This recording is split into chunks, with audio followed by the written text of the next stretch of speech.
Everyone, this is the Wolfeboro Planning Board meeting for September 16th.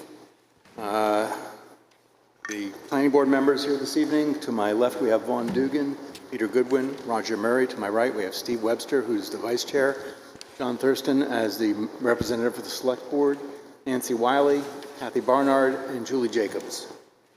The next item on the agenda is general public comment. Would anybody like to make any general comments? Hearing none, we'll go on to the next item, which is a preliminary discussion for Crescent Lake Inn and Suites, 280 South Main Street, tax map 231-082, preliminary discussion of conversion from units to condominium. Good evening.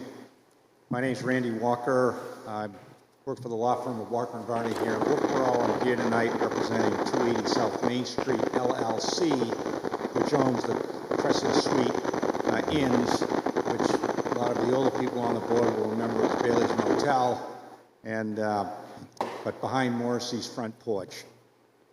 And the hope is to convert that property into condominium units. There are 36 residential units now, spread over 3 buildings. This board approved those 3 buildings a decade or so ago. They were all built to the then code. They all have double entries, door in the front, door in the back. They're sprinklered. So it's not like it's an older building that they're asking to be converted, but it does have 36 units. There's 14 in building 1, which is to the left. The middle building has 12. The building to the right, I believe, is 10, but 36 total residential units, and then there's 1 commercial unit, which is the office slash, storage. The plan is not to change anything. Nothing on the inside, nothing on the outside, not a blade of grass. This is a pure conversion of the existing use to a similar use, just to be condominiumized, so that units can be sold at a reasonable price. The goal would be to have people like teachers in the school could buy it, or a nurse at Huggins Hospital, or an older couple, in a price range that's, not as much as a single-family house would be. I believe that this can be done as a matter of right, but the ordinance does have a few provisions in here regarding condominium conversions. Number 1, it does require subdivision approval by the board. That's why we're here conceptually trying to get your input. 2, it says that all municipal utilities shall be separately metered. That is a little bit of a problem because as a motel, you don't pay, in any motel, your own electric, water, or sewer. Can it be done? Yes, but we would prefer not to do it, so that's one of the things that we throw out. And then the other 2 things under the condominium conversion section of the ordinance wouldn't apply because that deals with septic systems, and this property is on town water and sewer. So we know that we're going to have to do site plans, which basically will be a replica of the plans that this board has already approved.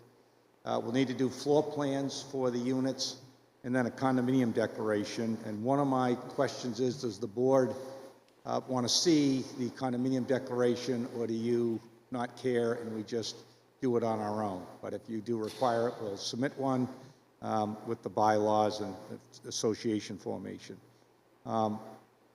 So that's the goal. It's possible that Dave Peterson, who's the owner of 280 South Main Street LLC, may want to do this in phases, 1 building at a time, and have the condominium be, expandable to have 2 and 3, or perhaps put it all in and contract it if it doesn't work out well. So what we're looking for input is separate meters. If the board has any thoughts on that, whether that would be a requirement, or is that something that could be waived, or do we need to go to the zoning board for that? Parking spaces, there are approximately 52 spaces there. The plan would be that each one of the existing units would get a parking space, which would be 37, which leaves 15 extra. And some of those would have to be designated for visitors coming in. Some units may get 2.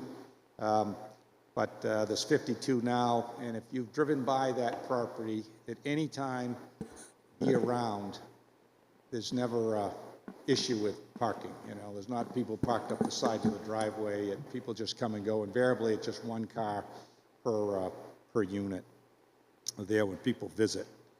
But that's a question just on parking, might be done in phases and separate meters. So those are sort of the questions that we have, just conceptually. Again, I know we're throwing this out to you all cold, but we're looking for some guidance and how we might go forward.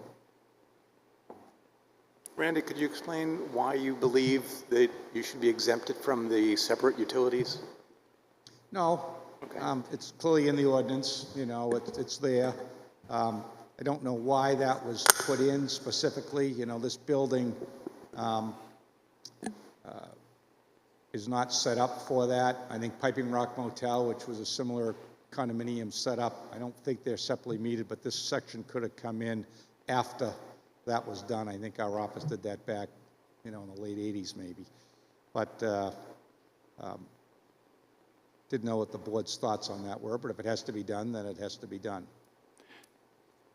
If one of the owners ends up leaving their heating system on to keep the house at 80 degrees, 90 degrees, the duration, and I am the owner of a condominium who has turned mine down to 50 because I'm not going to be there, and I am now charged a reasonably large fee for my electric bill, to me that's a problem. And so therefore, I would suggest that, you know, if these are individually owned structures or buildings or units, they should be paying their own bills rather than having the community pay those bills. And yeah. I realize that doing that kind of metering is not trivial, but if I am the guy who is trying to be conservative in my usage, and someone else is just saying, hey, everybody else is going to pay for it, that's a problem. Definitely a legitimate concern, and the buildings themselves are separately metered, so that's easy enough for the building. It's just the individual units. But appreciate your input and the concerns that you've raised. Randy, how is it heated? Propane gas or electricity? Do you know? It's electric, I believe. If you could come up to the microphone I can't hear you. and introduce yourself, thank you. My name is Dave Peterson. I'm the owner. Bring the mic up a little bit. There you go. Thank you. My name is Dave Peterson. I'm the owner of Crescent Lake Inn and Suites. Right now, the PTEX, they have AC and heat is through the electricity. The hot water is, some of the units are gas and one unit is oil fired. Each building has their own separate heating system. Thank you. So I'm on that metering bit on the heat too. You know, you're saying they're going to be condominiumized. Is this condominium vacation rentals or is this condominium residential year-round living? I wasn't quite sure I understood the question, gonna be only because like- I didn't hear it. And I'm echoing, it's crazy. Is it going to be like the Wind Drifter? Those are condominiums, vacation rentals? Or is it going to be like, oh, I live here year-round condominium? It could be. What's the thought? So I don't think the Wind Drift is a condominium, it's a timeshare, but I get the concept. And they absolutely could be lived in year-round if that's what people want to do, or they could live in them periodically, you know, whatever they want. It'll just be, that's, if you own Unit 1, you can do whatever you want with it residentially. It has to be residential, of course. That's the existing use, and that's going to be they're not trying to change the use at all. It's residential use now, it'll be residential use later. They're year-round right now. I have a question. If you do not have to meter, is your plan to deal with it with like the condo association and with condo fees? Is that how you're going to deal with the utilities? That was the plan, if the board was amenable to that, or the ZBA is amenable to that, to just have it be separate per building. Mm-hmm. They can retrofit it. It just, as you can imagine, a motel doesn't really care. They pay the electric bill, and there's a cost of doing business, and they weren't designed to be separately metered. Have you asked at the electric department at all? Because sometimes they like to meter just one for the building. Sometimes they want every unit metered. I ran into that problem where they insisted I had to have all my units metered, and then about 10 years later, they changed their mind.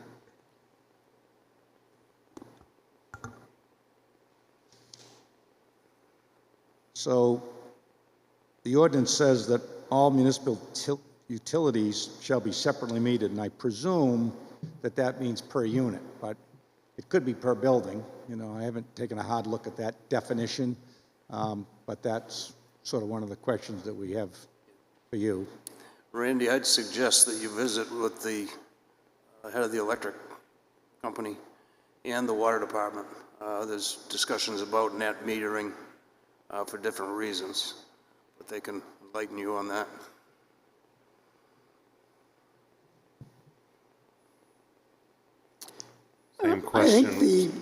Same question, Randy, on the water meter and the sewer connection. So when single-family house gets a bill, you get a base amount for water and you get a base amount for sewer.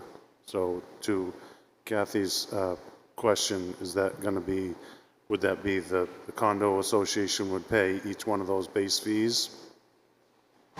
Yeah. You know, I own 6 Varney Road LLC with the empty gym is for probably 20 years. And when I bought that, there was no separate metering between any of the units.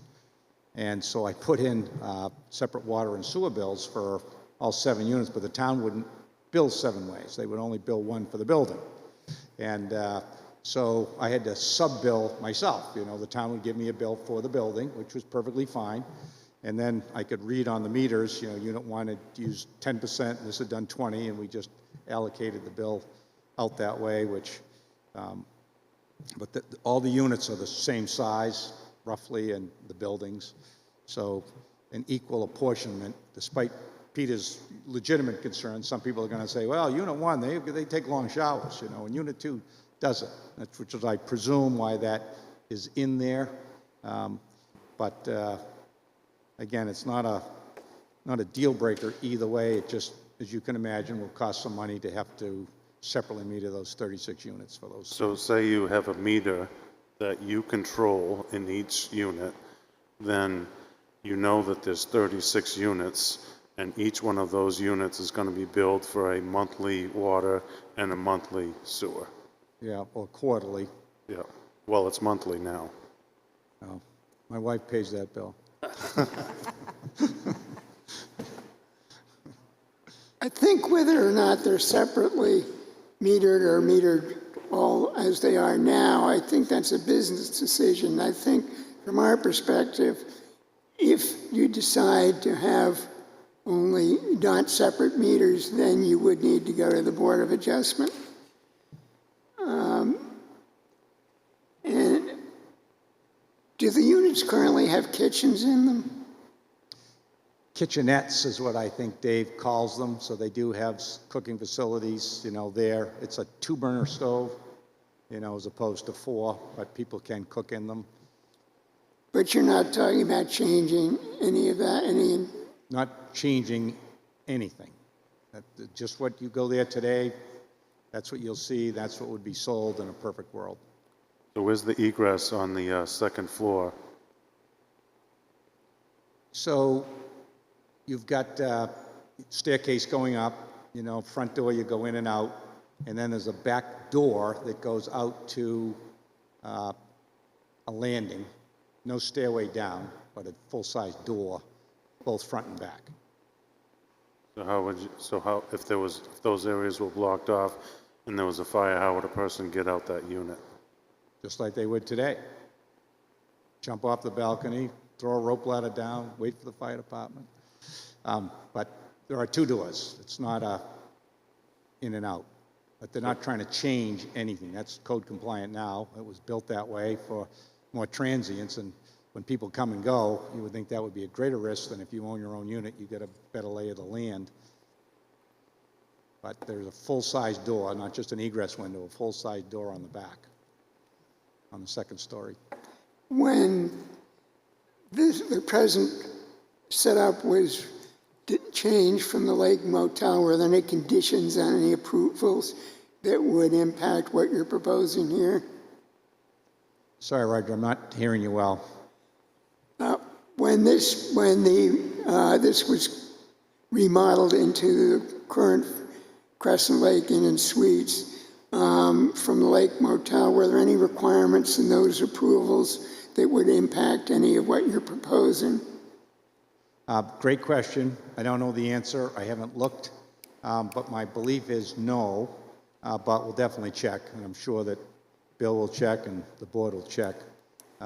It was just they took down the old buildings, replaced them with just brand-new buildings, same number of units, same everything, nothing changed when the board approved it, and of course, it's much better now that the buildings are nicer, safer, more code compliant. But I don't know of any restrictions at all ever. It's always been owned by a single owner, but we'll definitely check. Is Lanny's house, was that part of what you just described, or is that something separate? The house, Yeah, yeah, it's a completely separate lot, not, okay, not part of this. not part of this. Okay.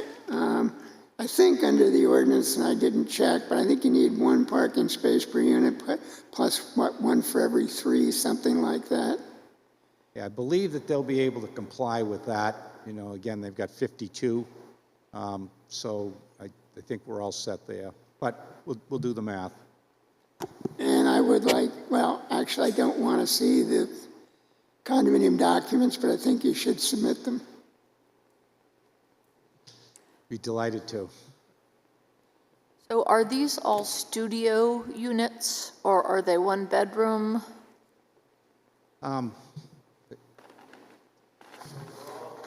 Wait till you get to the mic to speak, please. Thank you.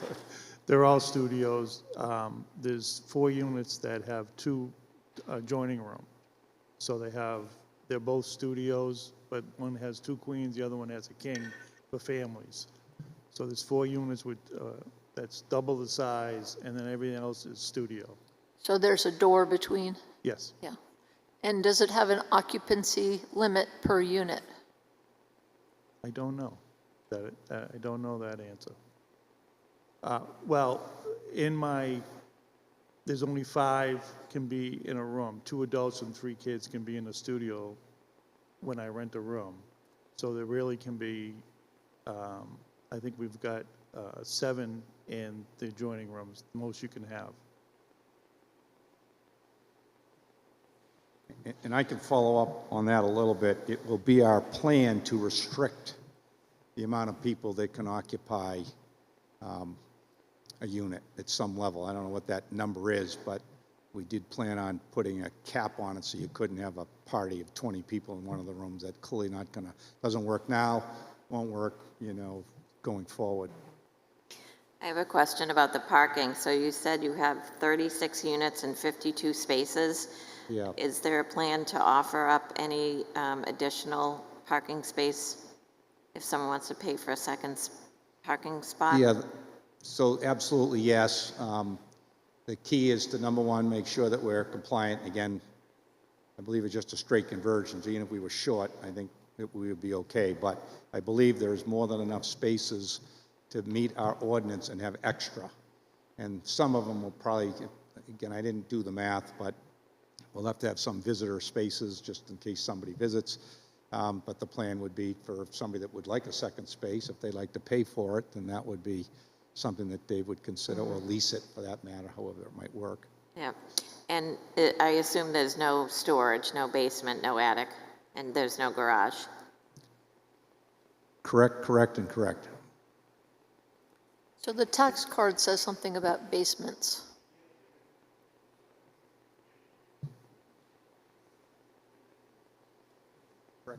Sorry. Yeah, each unit has its own basement, and all the mechanicals are down in the basement. And are they stacked one unit on top of the other? I'm not, Second floor, first Yes. floor? So Yes. who gets the basement? well, that's just open space. Right now, there's just all the piping and everything's down. It's just open. So it's shared for 2 units? No, there's no sharing. There's nothing down there except the water heater. All the piping goes down there. So if Is the basement of each building one Oh, one big. Oh, one big, giant- so it's yeah, not yeah. separated by unit underneath the No. building? Okay. So I stand corrected, I guess all the mechanicals are down there. So has any thought been given to the impact on the school enrollment? Nope. Other than we need housing, we need it desperately, and this will be priced right for a lot of people. So what are the grounds like? Say again? The grounds, are there patios out front, or are there dividers between each unit, or how? Outside? Yeah, outside, out on the lakeside. Well, obviously, they've got, you know, I don't know how many acres you have, Dave, you 7, 10? I'm just Yeah, sure. asking if somebody buys a unit, are they gonna want to put a patio or another area out in front? That has been discussed about, especially the ground floor units, if they get a certain space outside, because it's all flat on the, you know, we haven't decided what we're gonna do with that. Each unit right now is open, but we are gonna separate, privacy wall. We are gonna do that. And each unit, when, they'll be separated. So we're having a hard Aren't there time walls- hearing you. I'm sorry? We're having a hard time hearing you, thank Oh, you. I'm sorry. The plan is to separate all the units with a privacy wall, downstairs and upstairs, out in the back. We are thinking of the bottom units having a 12 by 10 patio area out on the lower section to give, so they have privacy, so nobody can put their chairs in front of their unit, so they have some privacy outside their unit. All right, during Randy's introduction, you said not a blade of grass would be changed, but now I'm hearing about changes. Well, we're not going to change we're not going to, I was thinking if I put a patio or just leave it open so nobody just have a right of way that, just grass, but we're not going to put a patio. So That's, that that's a discussion that we're having. So that connection goes to impervious and pervious surfaces with your stormwater management aspect. Right, but if it's just grass, right now it's just grass outside their unit, and we're thinking of giving, because of privacy issues, giving a 10 by 20, 12 feet wide, 10 feet out, so you have your own, you can bring your chairs and everything else, but it'll still be grass. It's all flat. So it's no change to the surface, No. other than whatever the Right. top edge of the wall is? Well, a real estate agent said, you know, that could be a problem. People might want privacy outside their door. So is there a deck? There is a cement patio outside each unit. And That's then probably- above, on the first floor, there's a deck? No, it's just a deck. Just a, Just the same size deck coming out. I think it comes out 5 feet by 12. and that's the way it's gonna stay? That's the way it's going to stay. So as Dave was talking, I had the same exact thought, Doug. I said that does not, that's inconsistent with we're not changing a blade of grass. I would have kicked him, but he was too far away. So if we do patios, the 12 by 10 or whatever that is going to be, we'll definitely have to address that because that would be a change on the outside and it may have drainage issues, which naturally would have to look at if you want to go down that road. So usually with these conversions or condo buildings, you see a plan with limited and total common area. Right. I think at a minimum, the board should see that. There are docks, there's a beach, you know, we should understand what the impacts are here. So there's a beach, and the plan is to keep that all as common area, so people can use it just like they do now. There are docks. The plan is not to sell those, but to just keep them, maybe with the commercial unit, and just lease them out, the existing docks. So the use, again, wouldn't change. If people want to use it, they could rent a dock for the season, or, but not probably sell it to them. So So again, could- the use wouldn't change. So where's the commercial unit? It's where the office is. Is it in the contiguous large parcel? Yeah, it's inside one of the buildings, right? It's an office that, when you check in to rent a room, then that space would just stay where it is. So the organization will maintain the docks, those won't be privatized with each unit, so nobody's gonna buy a unit and then buy a dock, and so So they'll they have a could, slip. they could, but the plan is not to do that. Is to probably have that just be rented out to people as they want to use them. The same number of docks, so if you drive by in a boat, you're going to see some people using the docks. You're not going to know whether they're an owner or, somebody that's just renting. No changes to the shorefront? None. I'm back to my blade of grass on that one.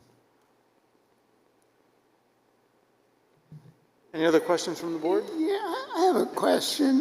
Given the town's new short-term rental ordinance, and that you're now talking about changing this from a motel to a residential condominium, would you feel that you were or not subject to the short-term rental ordinance? I didn't look at it hard, but I don't believe that we would be. People buy it, they're gonna own, a unit there for the year. What they do with it would be up to them. And if they decided to continue to rent it, then they may be subject to the short-term rental, but the condominium itself would not be. Yeah, I think that. And right now, there's a long slope of grass headed down toward Crescent Lake. Is there any thought to doing something to maybe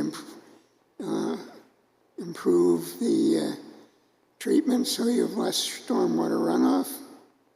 No.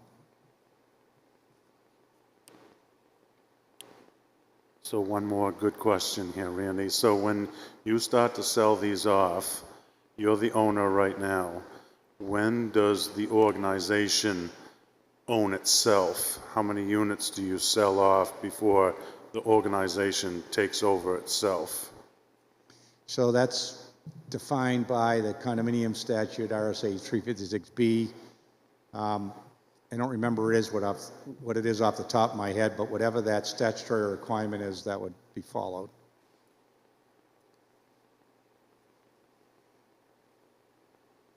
Any other questions? All right, Randy? Are investors going to be able to buy the units just to rent them out? Not necessarily short-term, but to rent them out.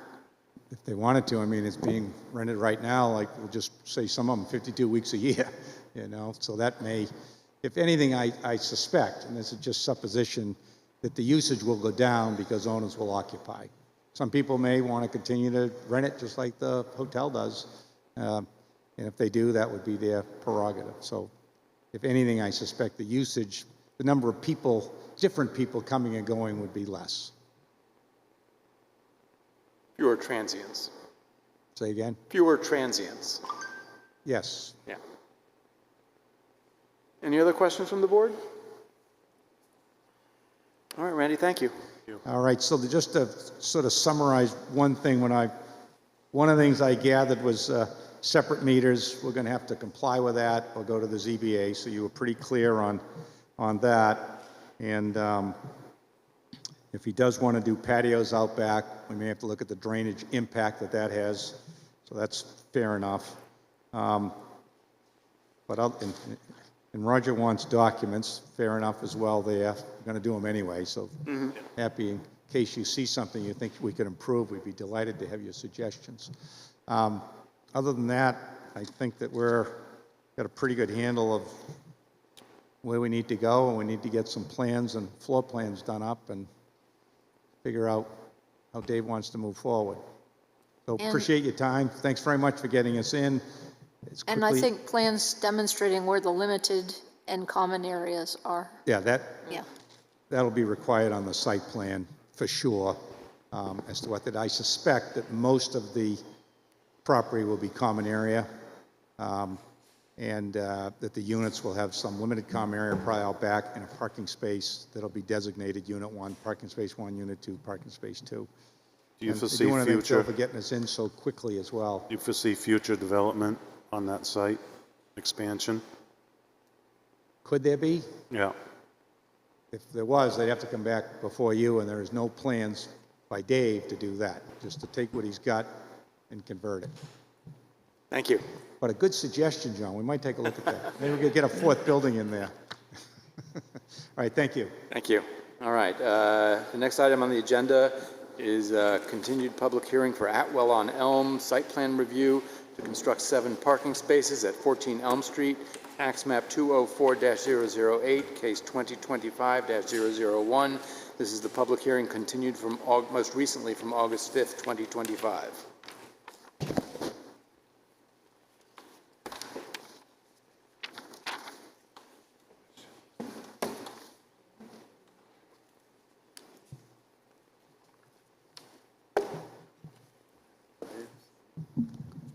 Thank you, Mr. Chairman, members of the Planning Board. My name is Scott Lawler. I'm a civil engineer with Norway Plains Associates. I'm here to represent Atwell at Elm LLC.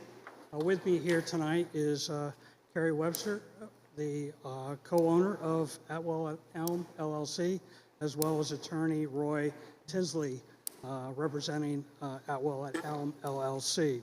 We're here in regards to a site review application for tax map 204, lot 8.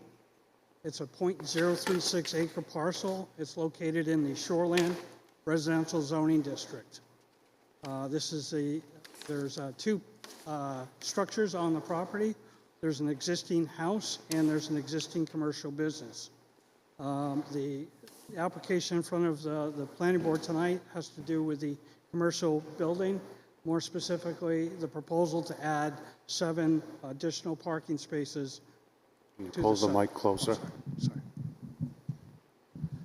Add 7 additional parking spaces to the site. Atwell at Elm purchased the property in 2022 as part of their Atwell Acupuncture and Holistic Health business. They share access and parking with 16 Elm Street, Celebrity on Elm, and access to 12 Elm Street, which is Stephen and Suzanne Fetter. This building is serviced by town of Wolfeboro water and sewer. There's currently 5 parking spaces on the property. There are roughly 3 associated right now next to the commercial building, and then there's 2 parking spaces up by the house for the residential use. Currently, the lot is approximately 35.8% impervious coverage. So it exceeds the allowable within the district. However, the proposed 7 parking spaces will be constructed with porous bituminous asphalt, porous pavement. As such, we're not proposing any increase in the impervious coverage associated with this development. So the overall parking spaces, once these 7 are constructed, would be 12, again, 2 up by the house, and a total of 10 parking spaces down by the business. One of which will be signed and striped for ADA accessibility. The proposed parking lot, as depicted on the plan, is essentially going to be cut into the hillside, which is currently lawn. And we're going to increase the drive width aisle from currently it exists about 16 feet. We're going to increase that up to 22 feet along with the parking spaces of 19 feet by 9 feet wide. That was a change to the site plan that we took in consideration from when we met with this board back in December of 2024 under preliminary consultation. To accommodate the sort of cutting in the proposed parking spaces, a small or short retaining wall will be constructed on essentially 3 sides, on either end and then along the front of it. This retaining wall is going to be made out of architecturally landscape blocks and will be no more than 4 feet in height. At the top of the retaining wall, we're proposing a split rail fence. to help sort of bring it sort of into, make it look more natural, as well as providing for fall safety precautions. Where's the fence going to run? It'll run along the top of the wall. So the proposed fence essentially runs along the edge, along the top, and then back down again, similar to where the wall is. Wherever So the wall, it's two sides? it's a split rail fence. Yeah, but it's going to be on two sides? It'll actually be on three sides. One, Okay. 2, 3. Thank you. Currently, the site is, like I said, mostly lawn. In fact, there is essentially little to no vegetation outside of lawn, building, and parking within the comprehensive shoreline district of 250 feet from the lake. What we're proposing on top of the proposed parking is 4 shade trees to be installed essentially on top of the wall on 2 sides. Those will be, some sort of green mountain maple or Princeton American elm. We're also proposing 8 evergreen shrubs that will essentially be placed between the parking lot and the residential use property next door at 12 Elm Street. In addition to the proposed landscaping, there's also a very large, almost 25, 30 feet tall spruce and some other vegetation that provides a very existing buffer screening from the residential property adjacent to this.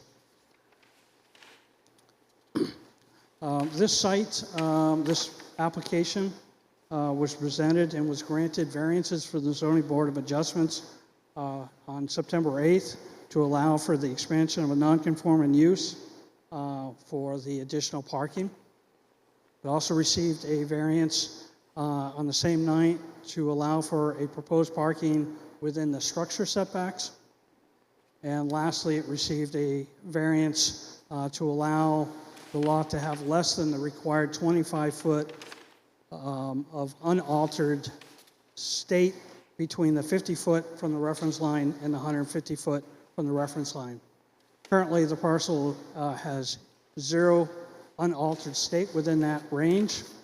With the proposed landscaping between the trees and the shrubs, we're actually increasing or making the parcel more conforming by adding 180 square feet of vegetation, albeit still less than the required 25%. It falls under the redevelopment component of the shoreland zoning ordinance. After some discussion with the town planner, we've also added some additional signs to the plan to discourage vehicles from driving onto the private property, essentially a private property do not enter sign, so that the visitors to the holistic health acupuncture business don't drive onto the abutting private property, as well as we're added some signs that will be placed on the face of the wall, alerting drivers to be cautious as they back up, because again, this is essentially a driveway that represents both my client or the applicant's use as well as the residential abutters. So we added some signs onto the plan to encourage people to be cautious as they back up. We are currently not proposing any additional lighting to the site. There exists a street Cobra head style light on the adjacent parcel that does a really good job illuminating the applicant's parcel. And they also have several small, essentially pedestrian door lights by their entryway that also illuminate the driveway. The applicant is considering maybe installing some decorative landscaping solar lights if it feels like some additional lighting is needed. But essentially what we're trying to keep this site from having a large parking lot style light where it's really not necessary. Their business hours are such that they don't need a lot of light. Prior to going to the Zoning Board of Adjustment, we did file with the NHDES for shoreland, and our permit was approved in October of last year. Pending the outcome of this application, we still need to file with the town of Wolfeboro for a shoreland permit as well. That's a general overview of the proposed project. Mr. Tinsley, I think, would like to speak a few minutes to the board in regards to the previous zoning approvals. Thank you. Thanks, Scott. Good evening, board members. My name is Roy Tinsley from Bernstein Shore. I was going to sit quietly in the back tonight, but I have a copy of the handout that is going to, I believe, be presented by the abutter, and just wanted to make a couple of comments on that. As Scott mentioned last week, the Zoning Board of Adjustment granted us the 3 variances necessary to move forward with this parking lot. One of those variances was the expansion of the non-conforming use on the property. There is an allegation from the abutter that the current use of the property as an acupuncture studio with a classroom type of area is not properly allowed or approved by the town. There is a complaint with the code enforcement officer, which the code enforcement officer has taken no action on. Additionally, I think last week the ZBA rejected that argument in granting us the ability to expand the non-conforming use on the property to add a parking lot. Implicit in that is the finding that the use as the acupuncture studio with this studio or classroom space is approved, allowed by the city. You'll see when they present that my client has had permits for 2.5 years. She relied on those permits and did the renovations, spent, I believe, up close to $200,000 to renovate this building for her current use. Certainly, if the code enforcement office was to do something, we would push back pretty hard on it, but that's between them and us. My point for you folks is that you're here on site plan review tonight. We do have the necessary variances for the parking lot, and whatever other arguments are made, if they don't relate to site plan review, they should be ignored by this board tonight. Thank you. Thank you.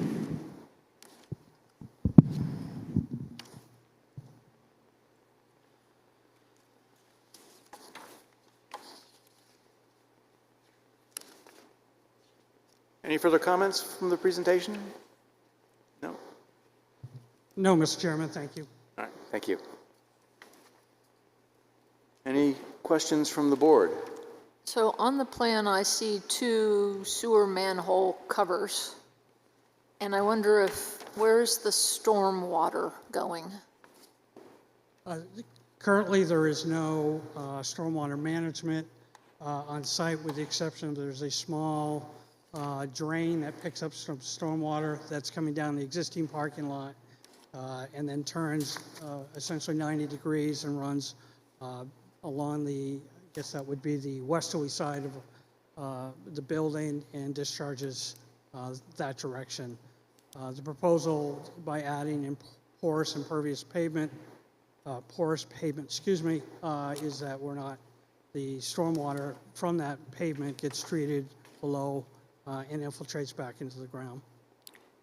Was there any thought given to extending the porous pavement across the driveway that goes towards the lake? There was some consideration on my behalf, but I was worried that where it is being shared by others may not be treated in the same fashion. With porous pavement, you have to be cognizant that you can't use sand products because it'll clog up the clog up the pores within the pavement, and you also have to be more careful when you plow. And where it was a shared driveway with a residential business, I felt that would leave that as standard asphalt mix and focus the porous pavement onto the area that was more controlled by the owner. I may be wrong, but I don't think that you're allowed to salt this close to the lake. So That's- that I'm not aware of.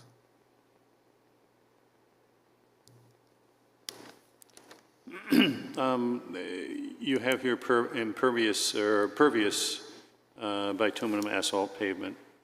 I don't see anything which talks about the maintenance of it being pervious for any period of time. In other words, it can be put down, but if it's not taken care of, then it is not, it often becomes impervious. On the detail sheet, we do call out that the porous, we do have a couple notes on there regarding maintenance. The primary one has to do with that it needs to be vacuumed or water, pressurized water to clean out the pores on an annual basis. Pressure wash, that's the word I was looking for.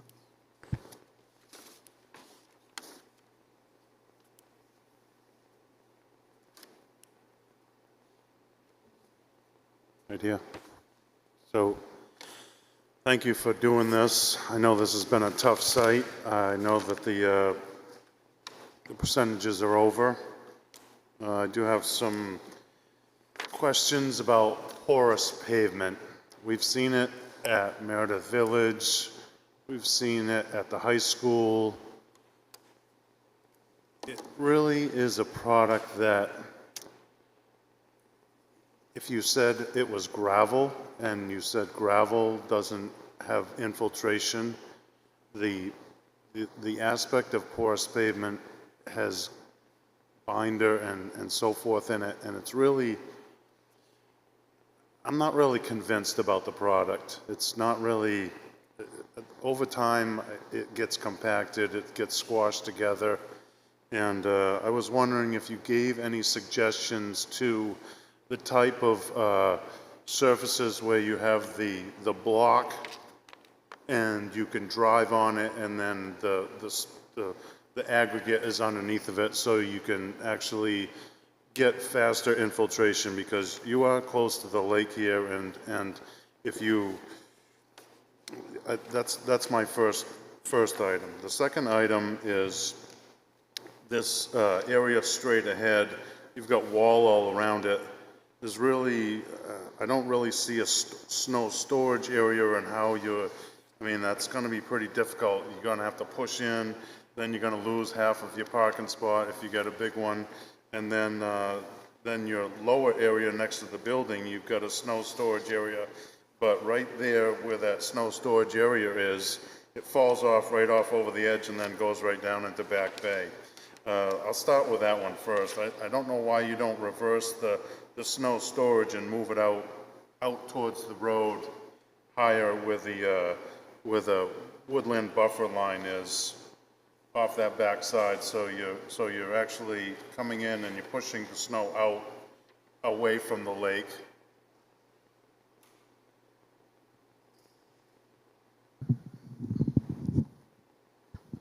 I'm not sure, are you referring to right here, Mr. Thurston?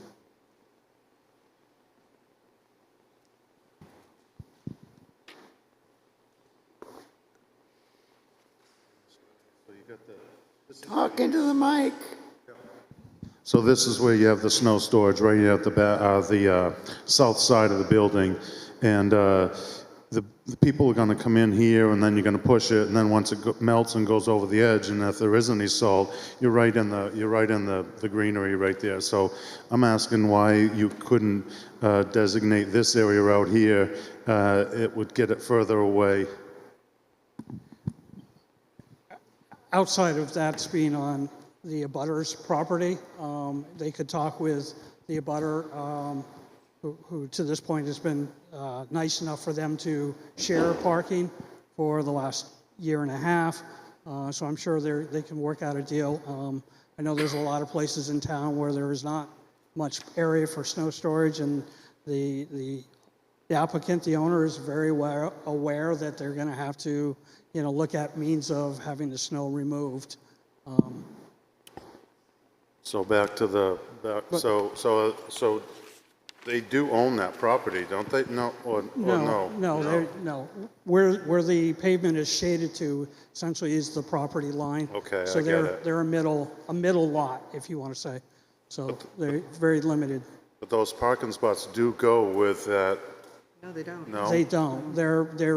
The owner of that property used to own this and granted the applicant essentially right to use those for a while until she got to a point where she could establish her own parking. Okay. So he's asked the applicant on several occasions, more recently, that as his tenants in his building are looking for parking, to find alternate means, and that's why we're in front of this board for this additional 7 parking spaces, which puts the property into compliance with the parking requirements. The town requires 12 spaces for the size of this building plus the residential building. So I guess that would be a stronger argument to have something where the water could actually get right down into the earth instead of melting off. And so where are we with that concept of something better? Yeah, I mean, I think either method is acceptable. I'm a little bit apprehensive on the method you described, Mr. Thurston, only from a winter maintenance and snow plowing. So you'd almost have to have those essentially geogrids with stone inlay, but maybe look at doing some sort of very thin layer of grass or something that could take the plowing during the season. But So do they make them with a smaller geogrid? they make them in different thicknesses and different sizes. So you try to find one that best fits. But that's a possibility. I think if the board is amendable, we can work with the town on whether it's porous pavement or some sort of geogrid. But the intent is that this proposed parking area would essentially be a porous or permeable surface, and as to not increase the impervious coverage on the property, all while bringing the property up to standards for the number of parking spaces for their use. So what about a deep grate with a infiltration trench just on the other side of the driveway strip? So when you those right-hand sides, they had a grate with a large infiltration trench that you could drive over, and any water that would run back wouldn't run back towards the building. It would go into an infiltration trench. That's a possibility, absolutely. John, I do note that the porous pavement detail on the reverse side of the plan shows a total of 20 inches of depth for the aggregate for the porous pavement. So you've got 2 different details here, that the paving stone is in front of the front door. You got porous paving stone detail, that's in front of the front door. That's And correct. the paving is the parking spaces themselves. That is correct, thank you.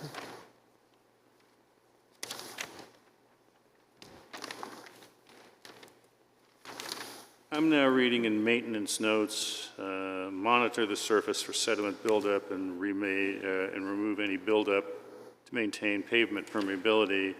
Follow good housekeeping practices to prevent accumulation of trash, sediment, and other debris in the pervious surface. Measure pressure wash or vacuum the surface annually to ensure permeability. Who is going to be checking up on this particular process, which you're going to be doing? And ultimately, what that means is that with this particular mode of dealing with pervious pavement, you are actually putting a responsibility on the town to monitor this in perpetuity. And so I wonder whether it is therefore more useful to have something which is not necessarily this, quote, permeable material, but to have a way to have infiltration exterior to that parking lot.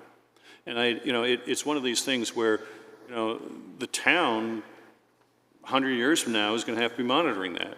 And there's a cost to that. I don't disagree that having a porous pavement or any doesn't require monitoring. But to be honest, all stormwater management, whether it's a treatment swale or a catch basin, everything for stormwater management to work properly, it needs to maintenance and it needs monitoring. So to focus on this particular thing as being a burden on the town is no different than when you approve a site plan on a private property that's got leaching catch basins or a stormwater management pipe basin. It's the same thing. It's a private stormwater we can provide the town with a copy of the operations and inspection manual for the porous pavement. We can, which usually entitles this once a year observation for cleaning. We can provide copies from a certified stormwater management and erosion control specialist that verifies that the applicant is going through the proper maintenance, and that can be provided, a copy of that on an annual basis to the planning department to, as part of, and that's what we would do on most of our developments. Well, if there's a dedicated report every year by a certified individual that goes to the planning department, that ends up taking the onus off of the planning department to monitor it. So that should obviously be something which is part of this plan. Yes, absolutely.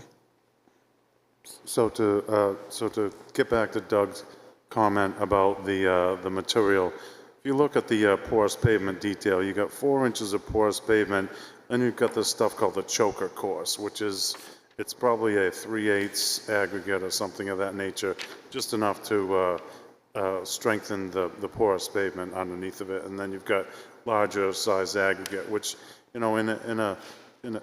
in most conditions, I mean, it will suffice. But again, if you were going to go with a porous pavement, I would like to see a soaker trench on the right side of the main travel area that would allow any water that's going to run off, that's going to infiltrate into the soaker trench by a grate on the top and then get down into the earth, because that top area is going to freeze up during the wintertime, and eventually it's all going to run right back to the lake. You'll at least add in some redundancy. I think that's reasonable if the board is. So you're talking about some kind of a dry well type? No, it would be a long strip all the way along here, because that's flat area. So there's very little slope in that driveway area, and then you create your soaker trench, a couple feet wide. So it's like a dry well, but it's linear? Yes. Not? Yes. And John, when you say the right side, do you mean where the porous pavement abuts the regular pavement? There's a main travel area. Yeah. Yeah.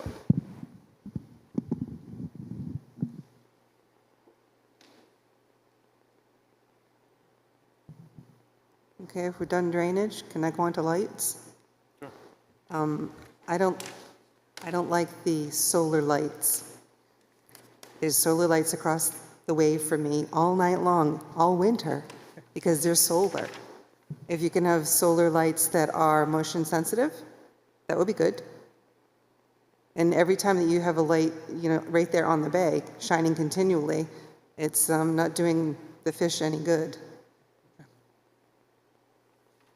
There is an awful lot of ambient light through the area, so it might not be needed too much.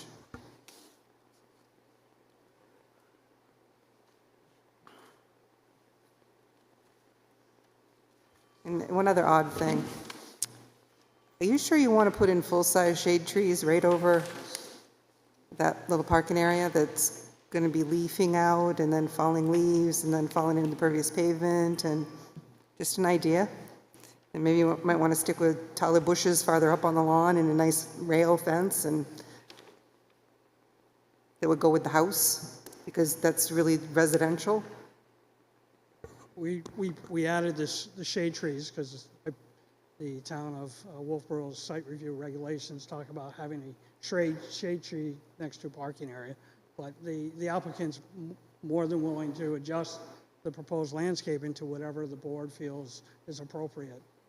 I just feel like just because it's written on the page doesn't make it right when you're fighting it constantly. You know, it's like the trees look really cute for a month or two, and then there's a lot of mess that you got to clean up, and it's not really doing well because there's a parking lot right there, so they fight. It's just my opinion, but I don't think that that's really the place. I think something else might work better.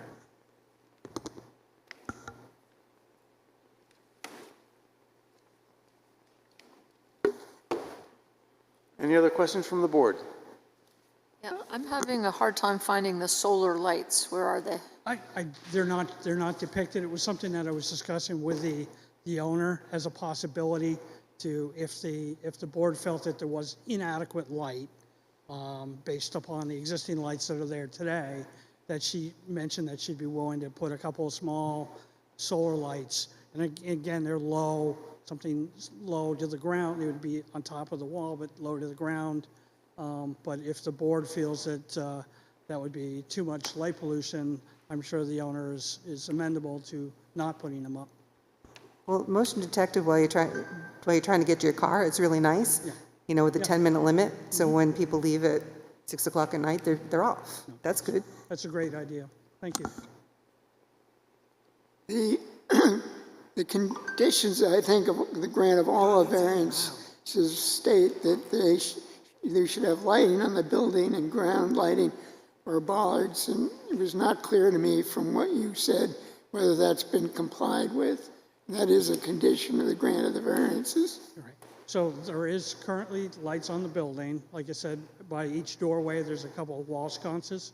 And we thought we, would achieve or could achieve the variance by adding those motion detected solar lights by the wall.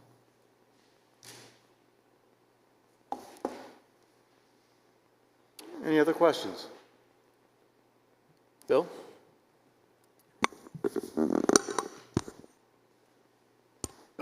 Just on the split rail fence, I know the zoning board preferred it, but a child could fit in between the railings, and that's a 4-foot drop. So how you deal with the prevention of that is something you want to look at. And then the plans indicate,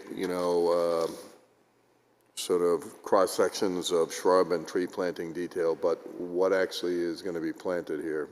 There isn't a planting list. One of the things that came out of the ZBA meeting, and it's inherent in the shorefront district, is sort of the amount of undisturbed area that you want to maintain. So the idea would be to try to plant in a manner that is more woodland buffer than it is estate landscaping kind of thing. So I'm not seeing that in the plan per se. And then I think to Mr. Thurston's point, I think you want to look at a curtain drain. Is that what we're looking at, a curtain drain on the back of the parking lot? Because while impermeable surface is effective in high rain volumes, it's not. It'll just flow right over the top of it because it can't absorb the water as quickly. So if you look at the impermeability between lawn, that, and some of the suggestions of the board, which is the most permeable surface that is effective under maintenance and also winter conditions, and that's really what you want to go for, because there will be runoff from that parking lot coming down at whatever the slope is, 1.5%, 2%. It's going to head to the road. So how do you prevent that?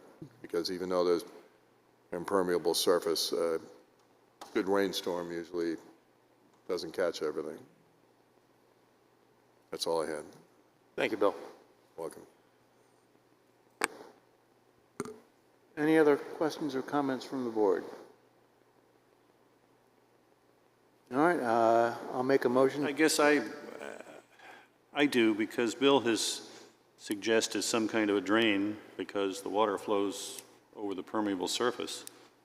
And how do we end up having that as part of what we end up allowing in this particular application?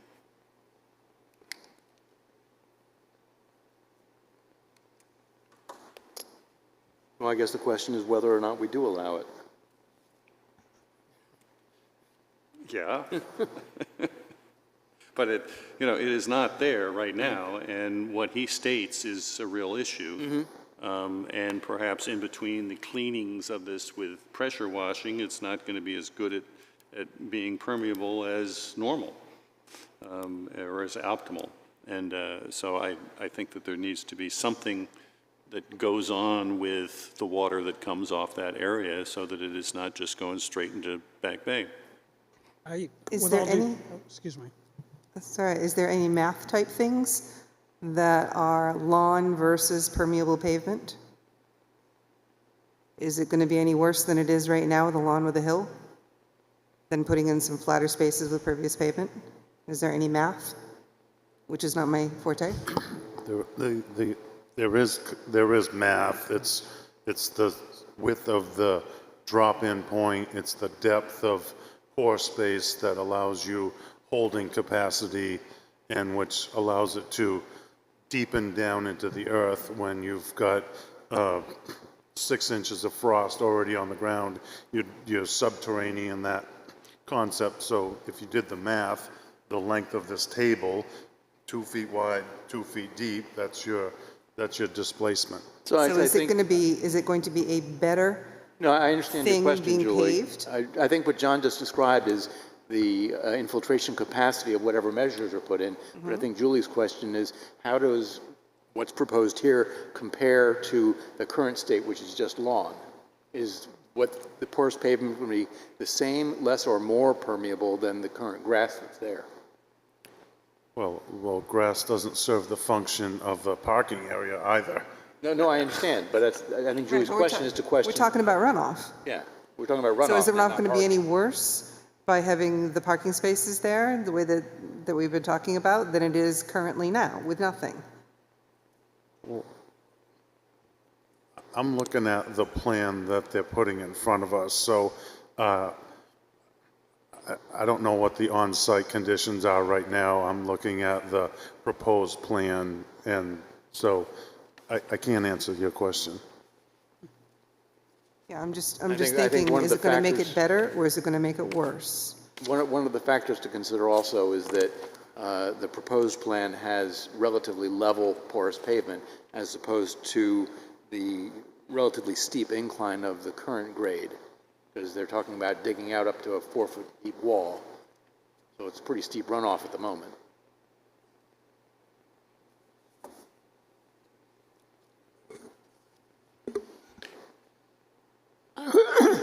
I would like to make a motion that we accept the application as complete. I'll second that motion.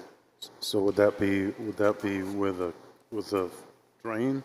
No, this is with the current plan that's in front of us. Now, this is not to say that we're going to approve the application, we're just accepting the application as complete. Understood. Any further discussion on the motion? All in favor? Aye. Any opposed? None opposed. Very good. Thank you. We'll now open the public comment section of our hearing. Would anybody from the public like to speak? Please come up to the microphone and identify yourself.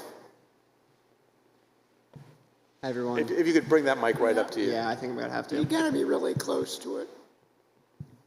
Let's see if this works. Does it sound good? Yes, thank you. Good evening, everyone. My name is Cameron Cantelmo. I am here from the law firm of McLean Middleton. We represent the abutters, Suzanne and Steve Fetter. Steve is in attendance today. I believe you have already received my exhibits, and I just want to kind of start with where Roy left off, saying that everything that has gone, like, they have all the approvals that they need from the zoning board, and you don't need to consider any of that today. I disagree with that statement. If the zoning board has not given all of the variances that this property actually requires, this is just going to become another issue down the road. Therefore, just as a preliminary issue, we respectfully request that any kind of final decision is held in abeyance until the Fetters exhaust their administrative remedies. Otherwise, we could come back here after a motion for rehearing, which last time we submitted a motion for rehearing, it was granted, and we'll be just having this conversation again. Second, there is an ongoing code enforcement investigation. Roy did note that no action has been taken.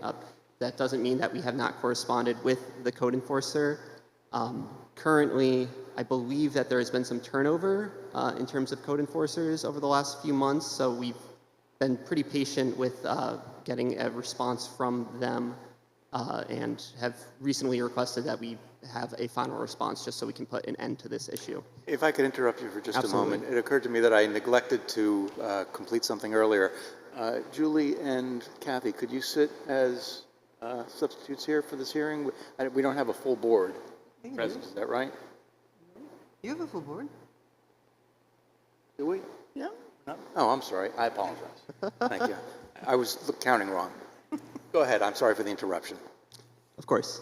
So we have currently filed a complaint with the code enforcer alleging that the use of the property as an acupuncture center and group studio is unapproved by any town body, and it requires approval to operate as such. They keep characterizing it as a commercial property, and while that is true, the grandfathered property was commercial in nature. It was the Cluckety-Clack model railroad. This is an entirely different commercial use from that. It's an acupuncture center which relies on frequent scheduled appointments, and then also it's a group studio, so there's going to be large volumes of traffic coming onto the property at once to attend these group classes and then leaving the property at once. There hasn't been any kind of traffic analysis done in regards to this, and my clients have serious concerns about the safety and their ability to access their property during these group events. Therefore, we just believe that Atwell needs to go through the proper procedures and request this change of use from the zoning board before it has the planning board make a final decision on the application. Further, while I recognize you guys just voted to deem it complete, there's a few things that we believe are missing from the application, and I think you guys have identified a lot of these things. First of all, we share all of your concerns about the stormwater issue. There is a significant amount of runoff during heavy storm events that goes onto my client's property, and I just share your concerns in regards to the effectiveness of these these permeable surfaces. I don't have the math in front of me, but to the effect that it will make it better or worse, right now it's a problem, and we haven't seen any kind of proposal from Atwell to remedy that problem.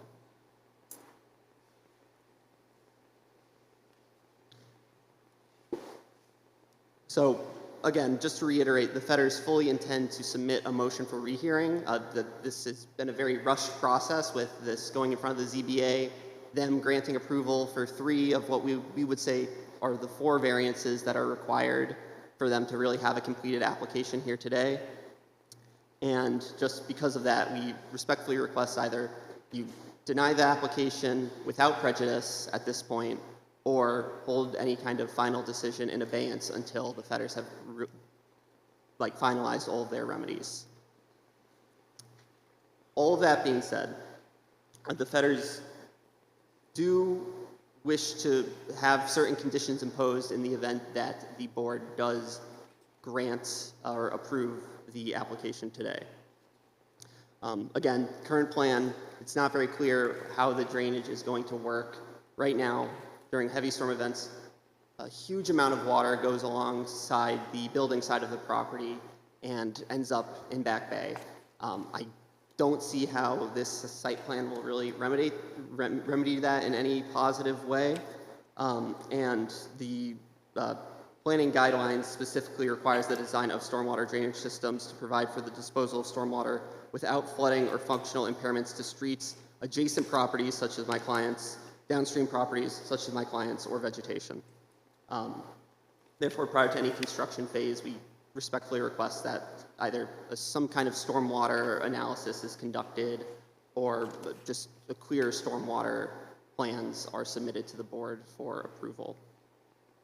Additionally, the Fetters have a stone surface ledge rock that is, I believe, on the property line, and to their knowledge, Norway Plains Associates has not done any kind of bore samples to determine like where that 4 feet is coming from, what kind of material that is made out of. So my clients have, I think, very valid concerns that if it turns out that that is some kind of hard stone that requires blasting, that could impact the stone that is on their property. And I think they are just looking to kind of minimize any impacts of construction on their property as a result of the building of these parking lots. Another request that my clients would have as a condition is because this is increasing the number of vehicles, they used to be able to, well, they still do, go just across their easement to the main street. They request that there's some kind of pedestrian improvement and pedestrian safety measures that are added so that they can safely access the rest of Wolfeboro just on foot, so they don't have to hop in their car, sit and wait through whatever group studio traffic is occurring. So that's another request that they have. Additionally, I know that Scott did give a bit more information about the types of trees that would be planted.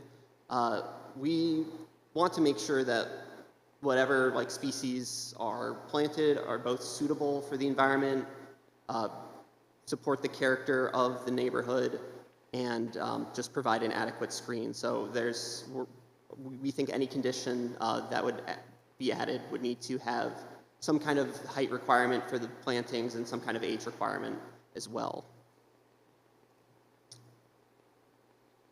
Additionally, while the plan does provide some kind of diagram, we still don't really know like visually what the parking spots are going to look like. We would also request that before final approval, there's some kind of visualization of the lot that is provided, just so we can ensure that, because this is our position is that it is an illegal non-conforming use, but in the event that it's just a non-conforming use, it's still an expansion of that use and it's still impacting a residential zoning district. So we would request that any kind of visualization, any kind of change to the property comes along with a visualization, so we can ensure that the character stays primarily residential in nature. We're also a bit just concerned as to the hours of the property. So one of the big issues here where they just have not sought necessary town approvals for the change of use is they haven't sought town approvals for their hours, which are different than the prior occupant of an antique store, and then even then the prior occupant of Claggy Clack Railroad. So they right now don't really have any restrictions on their hours other than what they set for themselves. So we request that site plan approval is conditional upon relatively, we believe, a reasonable set of hours between 9 to 5, Monday through Saturday.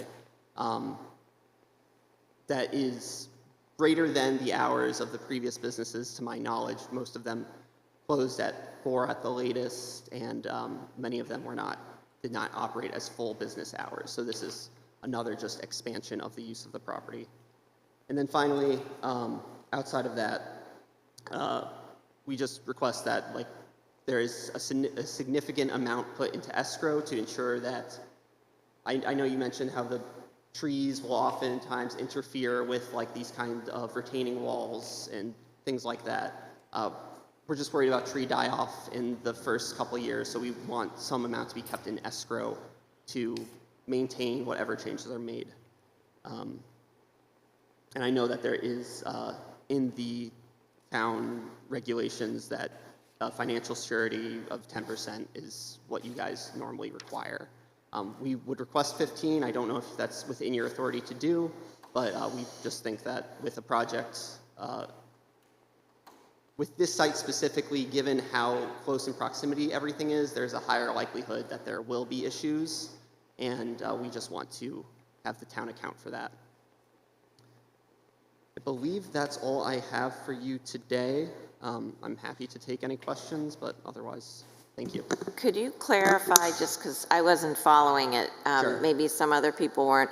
You mentioned maybe halfway through something about the pedestrian access, making sure there was, can you explain that?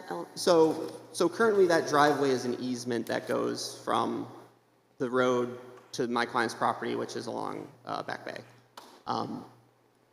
They oftentimes will just want to walk to the downtown. They're in walking distance. I think it's only a quarter of a mile. So they will oftentimes walk along that easement, and because there's only a few parking spots that are alongside it, it's not really a problem for them. But So it's going to be less walkable with more cars? It's Okay. going to be way less walkable with Okay. more cars, just because, especially if there are evening classes. I know I'm looking for a condition to prevent that, but it could totally, like, they just wouldn't feel comfortable with people backing out, backing in, and just walking along it.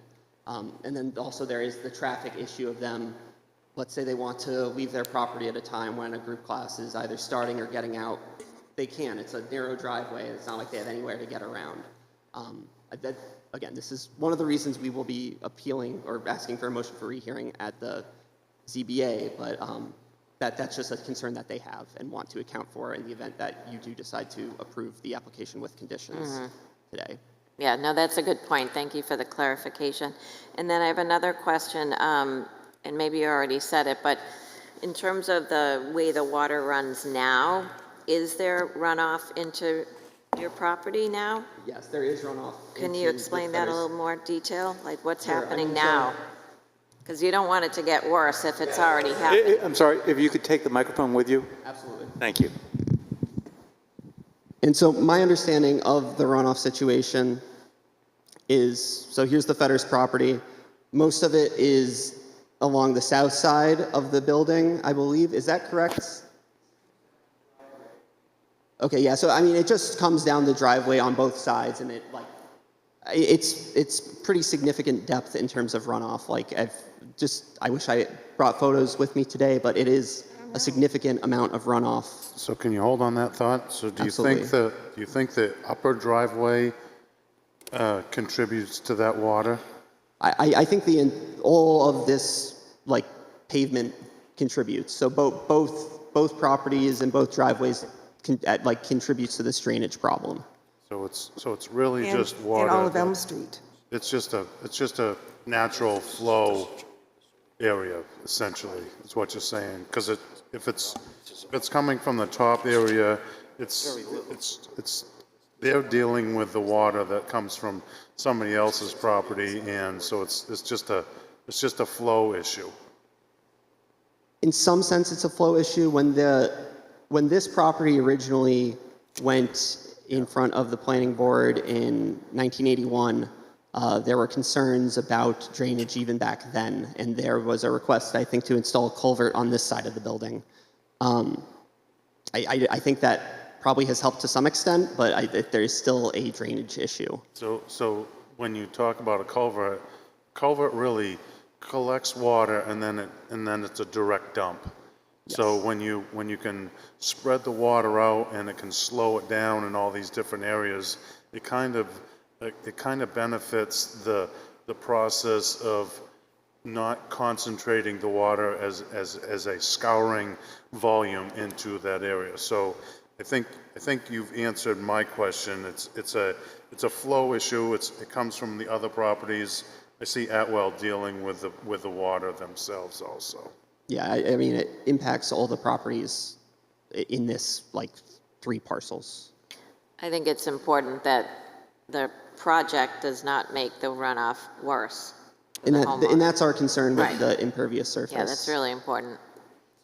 Just because we don't, again, we need the math. We would like to see the math. But we don't know the effectiveness of grass at, water absorption versus impervious surface. And even then, our position is you can't assume perfect maintenance of that. So Yeah. we just are concerned it will make it worse. I think an important point for everyone to realize too is that she's renting out the studio to whomever, basically subleasing. Yes. That. So And- that can and- get crazy fast. And I want to note in my exhibits 2 and 3, there was not a representation made to the town that there would be any kind of group studio. It was just for an acupuncture center. And I don't think if it was just an acupuncture center, they would need all these additional parking spaces to begin with.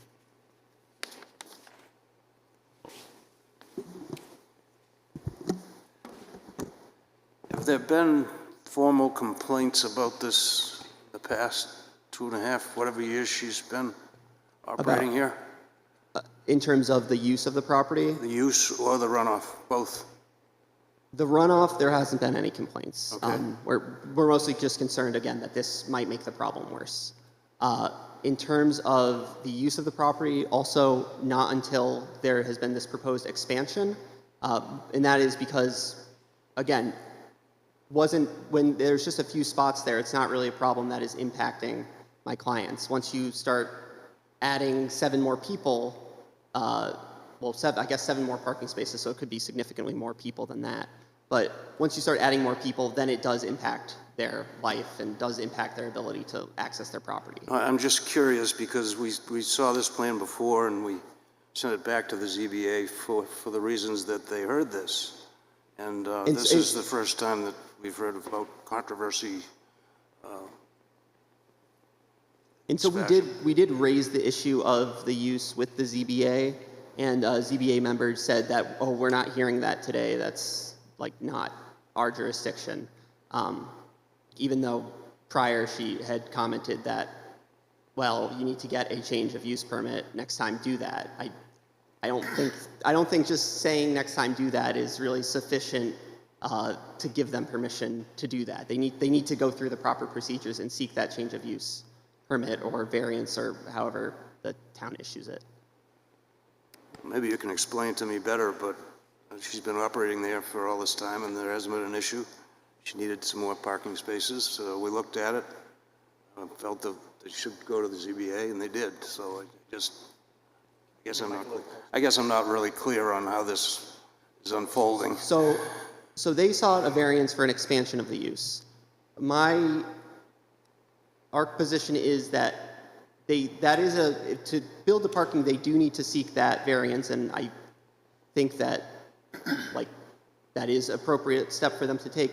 But they also need to take the additional step of asking to change the use from one non-conforming use that was grandfathered to a new non-conforming use that is substantially different from the original non-conforming use. And this is all stuff that really, I mean, I do agree with Roy that at some point this is really a zoning board issue, not your guys' issue, and that's why my position is just to hold any decision in abeyance until we can resolve things with the zoning board. I'm confused where you say this is an expanded use, because the signage has always said acupuncture and other stuff. Since they put the sign up, it hasn't been just acupuncture, because that was in a different place. Actually, I think the point is that not what the sign says in front of the building, but what is written on the applications that came to the town. I mean, Then how are they allowed to put that up? I didn't say they were allowed to put it up. Did you say that you have filed a motion for rehearing or are filing? Well, this decision was just made a week ago. We have a 30-day time period to do that. I can only type so fast. So we will be filing it. We have not yet done so. Okay. So can I speak to the trees? Absolutely. So the applicant's agent actually did a really good job here for a couple different reasons. The trees that he's suggesting on the back side are maples, which will grow back into that grass area back there. Now, when those trees get bigger, they're actually going to shade out that parking lot. They're going to cool that parking lot.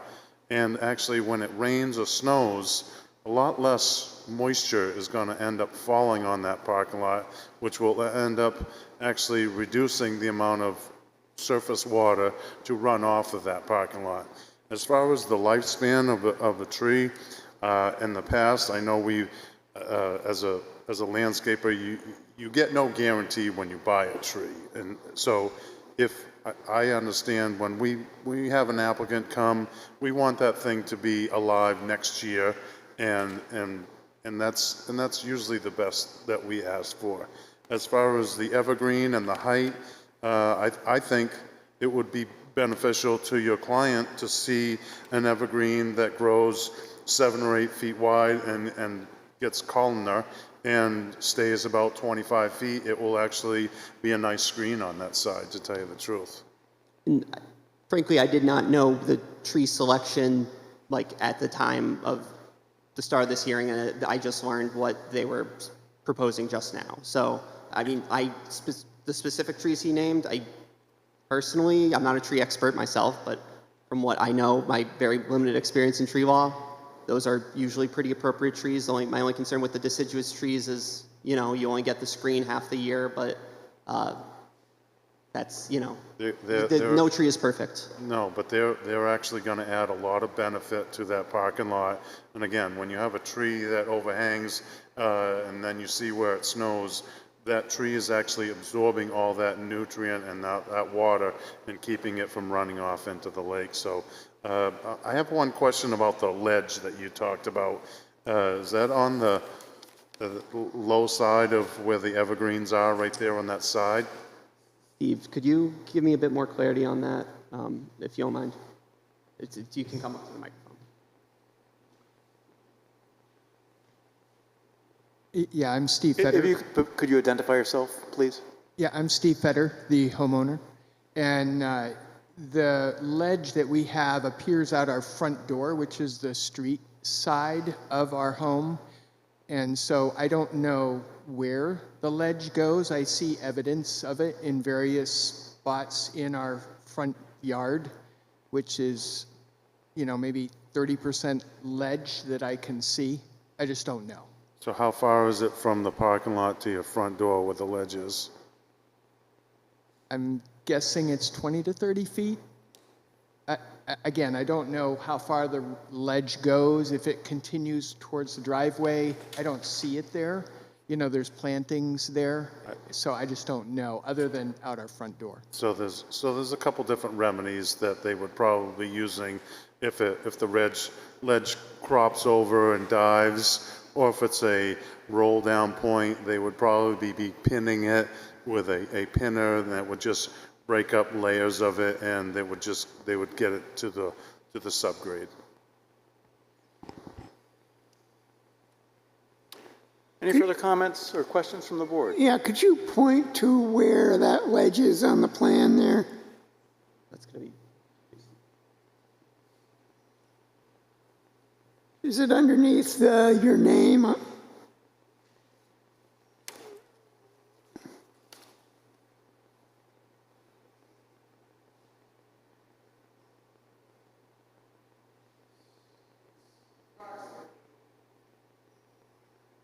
Is that?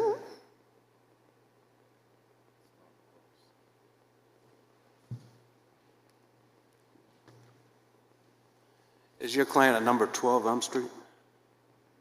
Yes. Yeah.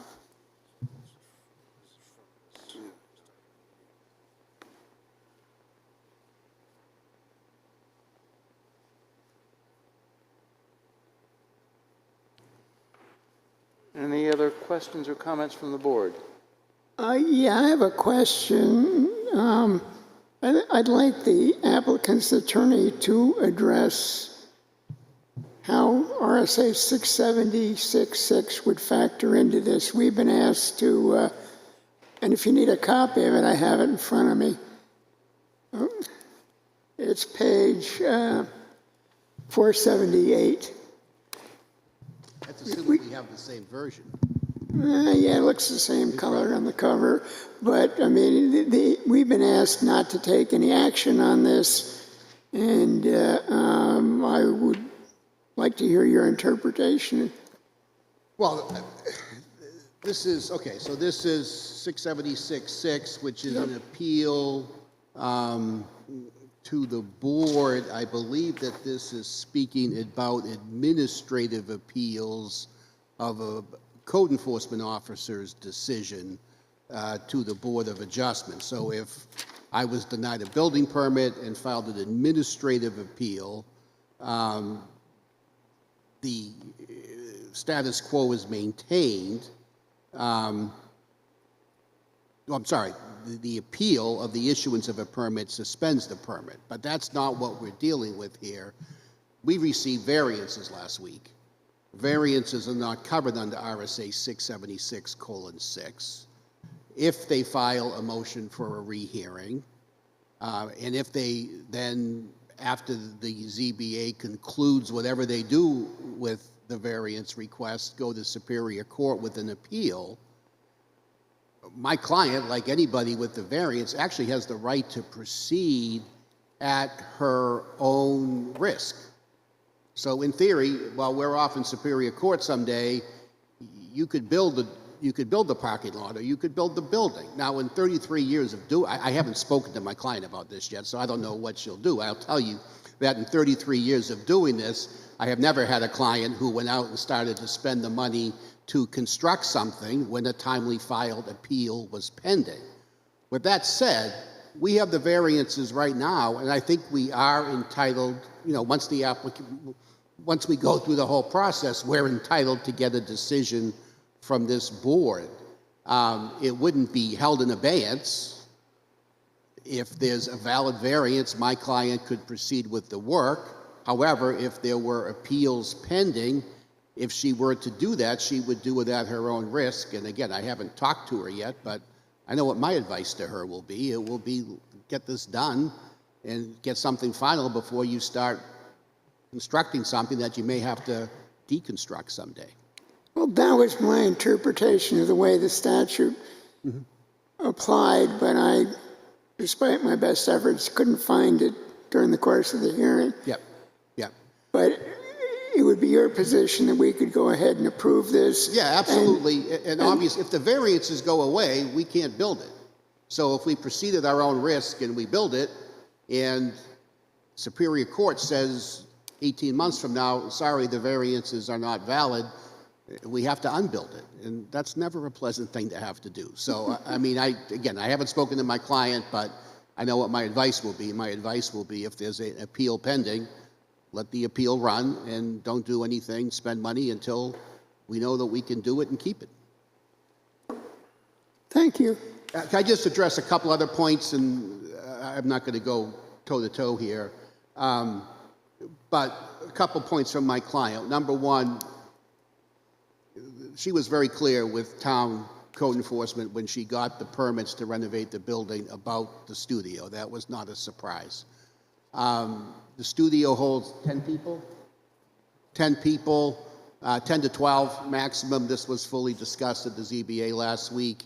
And the latest hours are 8 p.m., which was also discussed at the ZBA last week. That's really all I wanted to say now. I assume that you've got some homework for Scott to do, so I'll leave it at that and take it from there. Thank you. Thank you. Would anybody else from the public like to speak? All right. Any other questions from the board for anybody? Yes, sir. No? I just wanted to comment a couple things that the abutters attorney mentioned, and it was raised by one of the board members in regards to pedestrian way. Could you comment a little closer to the microphone? Yeah, I'm sorry, soft talker. With this proposal, we're actually increasing the aisle width from approximately 16 feet to 22 feet for the section of our property we have control over. So we're actually improving the ability to walk up and down the street or the driveway, their access by several feet wide, so that they can, so we are increasing that width, and we'll increase the pedestrian walkway. In regards to the stormwater runoff, I think the board is getting the sense, Mr. Thurston mentioned it, that a lot of the stormwater is coming from the upper parking lot, from Elm Street itself, and all sort of flows downwards. I understand that it eventually ends at the lowest point, which is near the common property line between the applicant and the abutter. There is a couple small stormwater channels that they have installed that collects stormwater along the southerly edge against the building. It turns 90 degrees, and again, there's I believe it's a 4-inch, might be a 6-inch pipe that then collects that little bit of stormwater there and turns into those 90 degrees. So essentially, there's some bit of stormwater that's collected here. There's a sort of a turn, and then it goes this way, piped underneath some utilities. So, but all that is really from here. The proposal for porous paving, or whether we go to a geogrid with stone, is that we're really not increasing the stormwater that's going to exacerbate or create a problem. We're not, by rights, we're not really addressing the existing stormwater that's flowing today, but we're not increasing it with the use of a pervious solution. We're proposing porous pavement.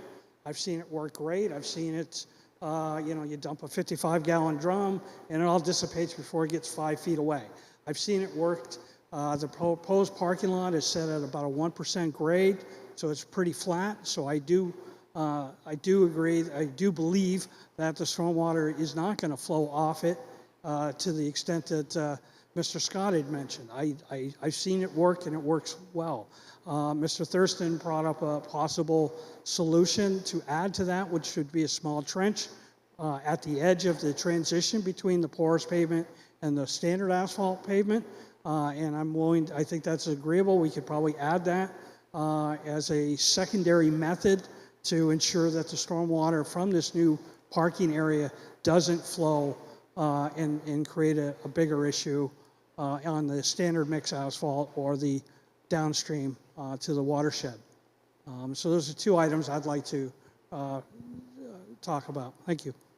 You have talked about a number of options here, but none of those are on the plans? The porous pavement is, so that's standard. So that would be what we would prefer. Again, if it was the consent of the board that they would be looking for an additional method, potentially a trench drain, then I'm sure we can talk with the applicant and we can add that as a precedent condition should the board feel to go that direction. Thank you.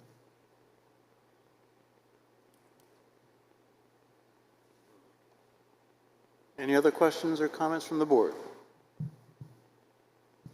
All right, thank you.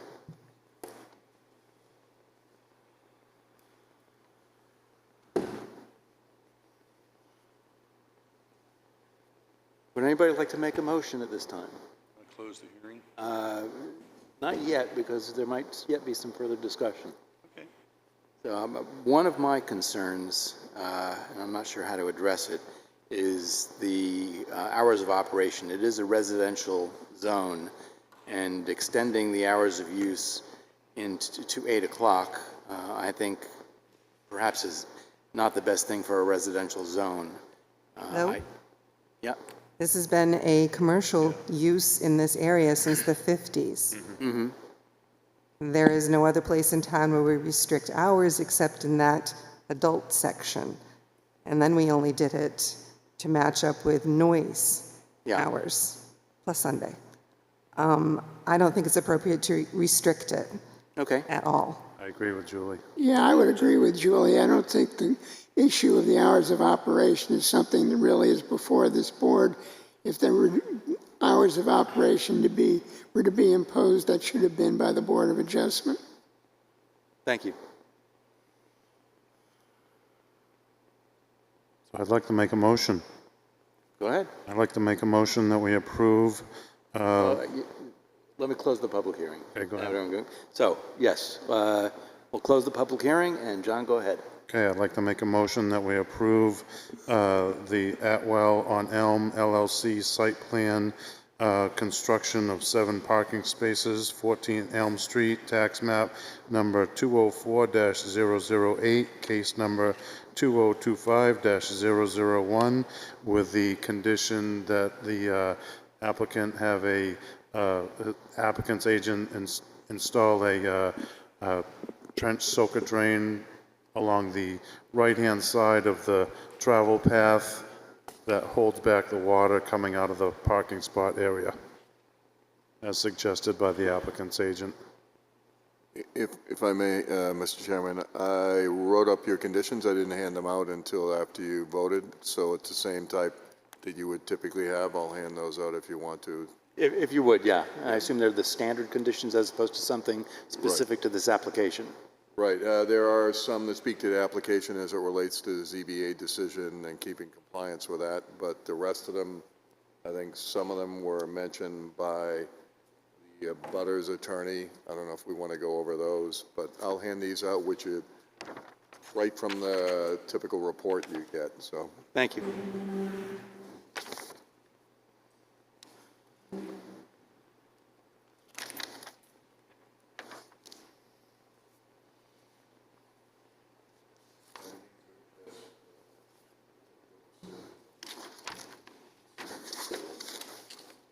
Thank you, Bill.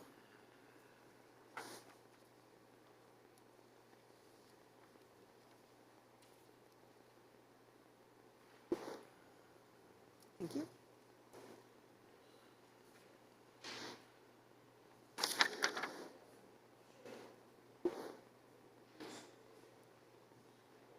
So I believe, John, you've made a motion. Do you want to amend your motion based on this handout? To include the handout information? Perhaps. Okay. All right, if you don't mind, just to make sure this is complete, I'm going to read through this since this may be challenged.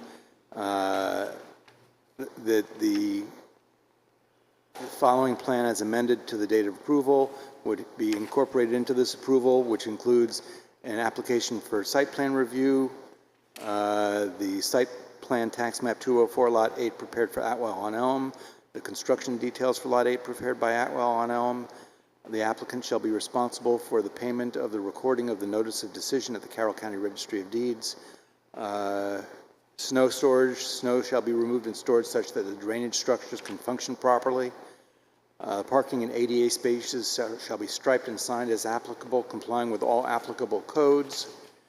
For perpetuity vesting purposes under RSA 674:39, quote, substantial completion, unquote, for this project is defined as, quote, completion of the project, unquote.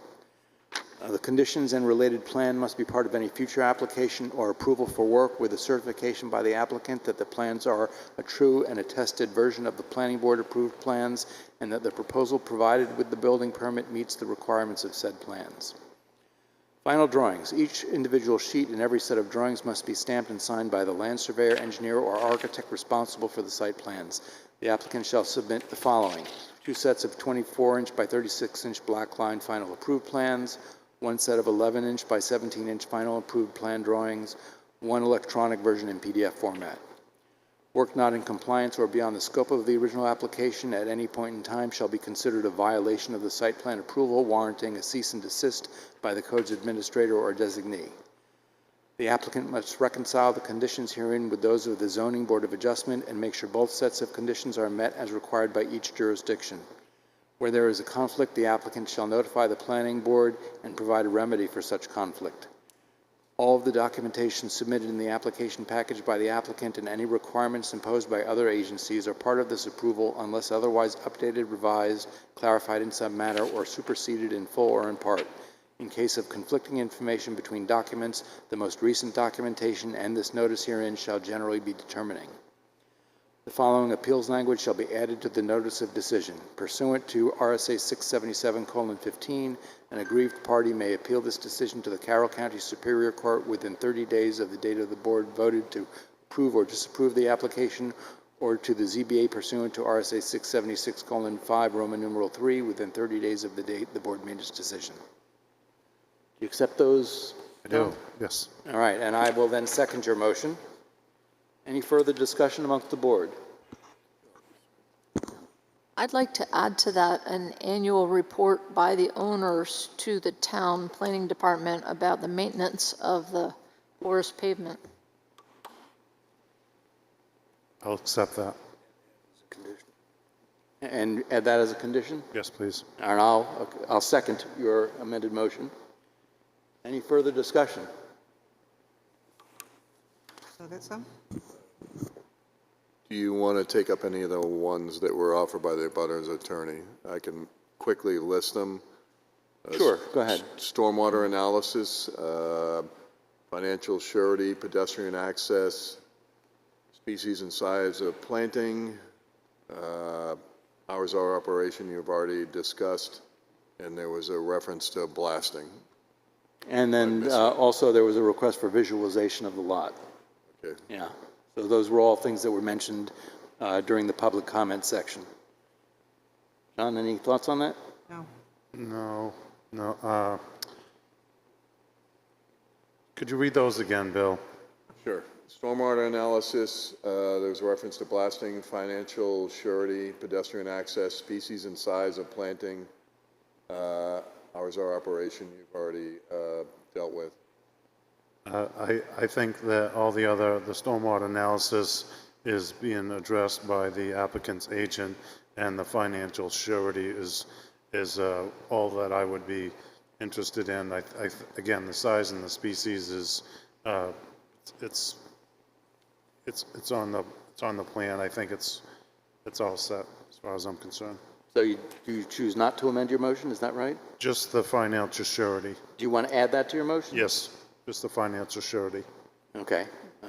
I personally don't feel that's necessary. I wouldn't second that. I think we're okay the way we were. Okay, then I'll remove that then. All right. And then the other comment I'd make is that as a board, we have to act with what's before us, and what's before us at the moment is the approvals from the ZBA. While they may be appealed and that appeal may be successful, that's not what is before us at the moment. Any further discussion on the board? I'm not really pleased with the way stormwater is going to be dealt with. Would you like to discuss it further? I would like to see something more on the plans showing how the drainage or the stormwater runoff is going to be dealt with, and it is not there. As in, there's no rain garden, there's no way that the water is going to go down into anything. It's just going to run off. If the ground is frozen, it's going to be in Back Bay. So we asked the applicant's agent to give us the description of a trench course, soaker trench that draws the water off from those parking spot areas and keeps it out of the travel area. That water's going to actually go down into the earth and disappear. So I think what you're saying is that some of that stormwater runoff has been addressed by your motion. Correct. All right, if there's no further discussion, all in favor? Aye. Aye. Any opposed? One opposed?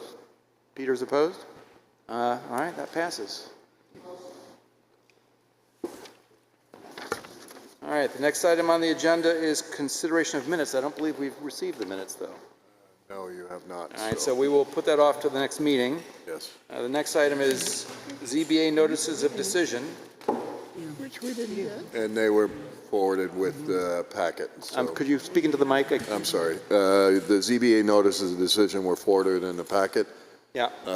In the event that we have other notices of decision that are unrelated to a case, we're still going to forward them to you so you can keep an eye on what's going on there that might migrate to your board. That was helpful. So the notice of decisions that existed were just the ones that applied to Atwell? Yes, I was able to get them done before your packet, so they were done on Friday, so I could include them in packet so you could see the conditions and other discussion they had there. But in the future, if they issue notice of decision, regardless if it's in front of you, we're still going to forward them to you because eventually somebody might end up in the planning board that, had a decision at the ZBA. Thank you. And then lastly, the update planning director operational approaches that.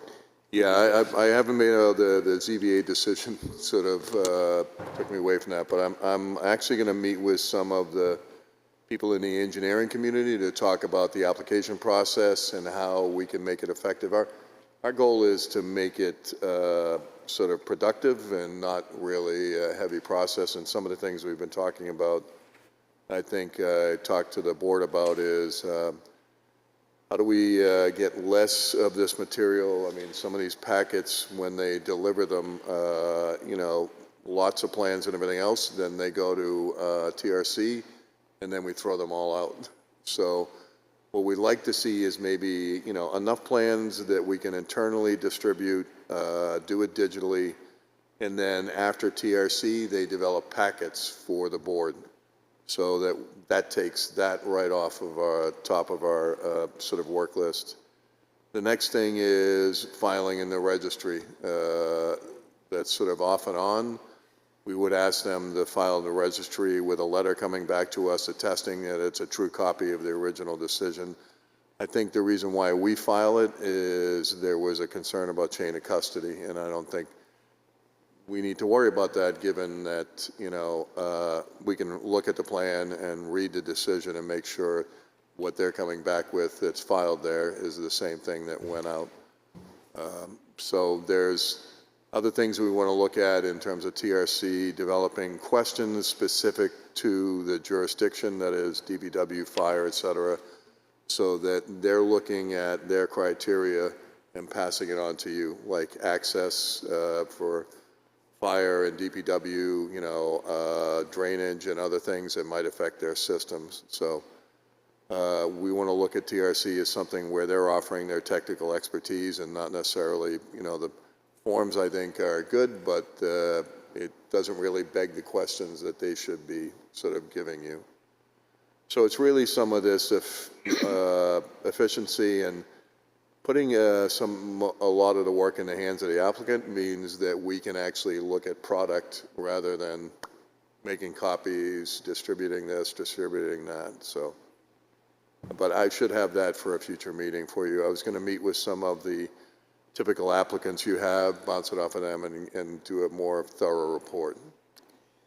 Most law firms are now recording everything electronically, and I would be interested to find out whether surveyors are doing that as well, because I think that works well. You get a receipt and you get, nobody has to go to the registry, mail anything to the registry, get out of their chair.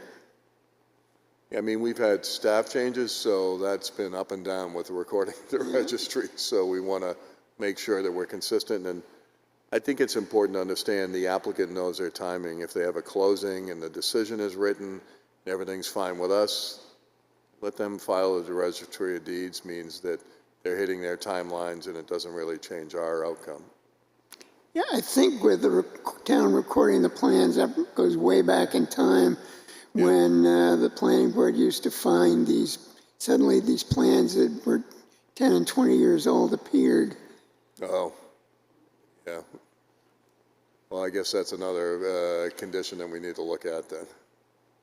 So this is really a follow-up on your memo of September 2nd, where you laid this out? Yeah, it's pretty much the same points, but I think we need to, the difficulty in this is what is ordinance in terms of your submittal requirements and what is policy or not in ordinance. And then once we sort of make a table to determine that, then we know the steps, the longer lead items that, where is it that we see a requirement for a number of plans and everything else, and the sequence, and do we have to come back to the board and change that, or is that actually in your zoning ordinance?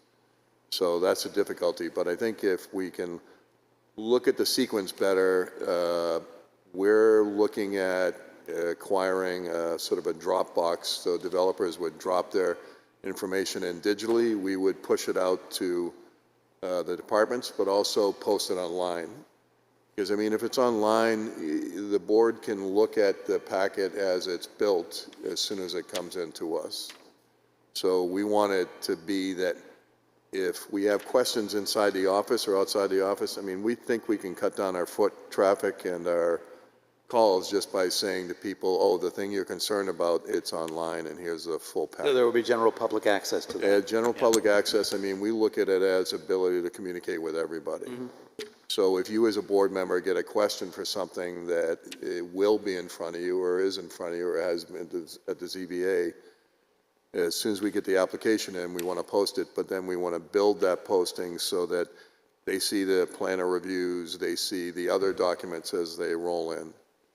And I think the other thing that I missed is that the applicant will keep track of the plans and the submittals in a transmittal system.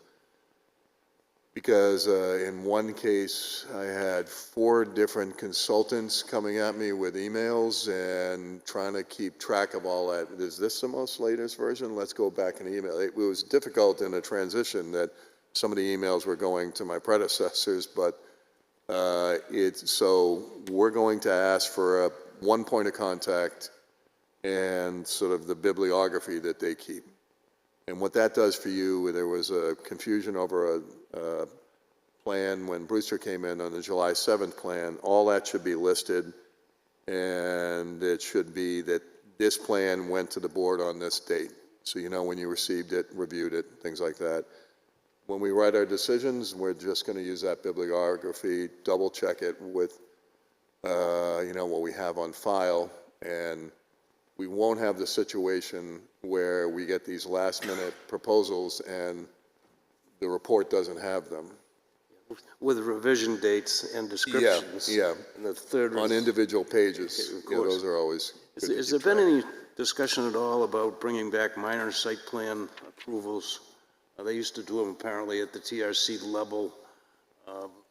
I think we can look at that. I think we need to define that because, there's, I wouldn't want to take the board's power away because we make a determination that it can be our site plan approval.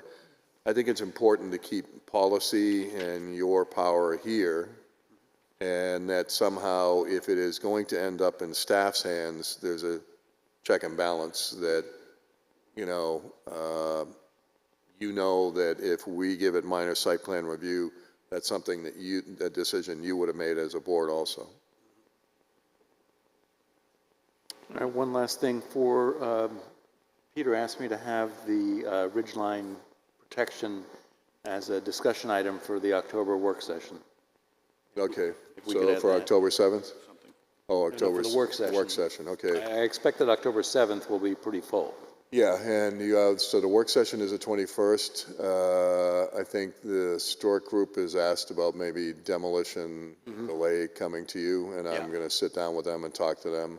I recommended they get 2 planning board members to sort of help vet it, so that before they come to you, they have a level of expectations of what they need to do to present to you. So we're probably looking at the 21st for that also. Yeah, that's fine. All right, I'll make a motion to adjourn. Before you do that, I'd just like to remind everybody that this coming Monday at the Tufton Row Free Library, the Lakes Region Planning Commission will be holding a meeting to discuss legislative updates, otherwise known as how the legislature took a meat cleaver to our zoning ordinance. Thank you, Roger. And I see from your page there, it's at 6 p.m.? 6 to 8, yep. Very good. All right, I'll make a motion to adjourn. Second? All in favor? Aye. Thank you.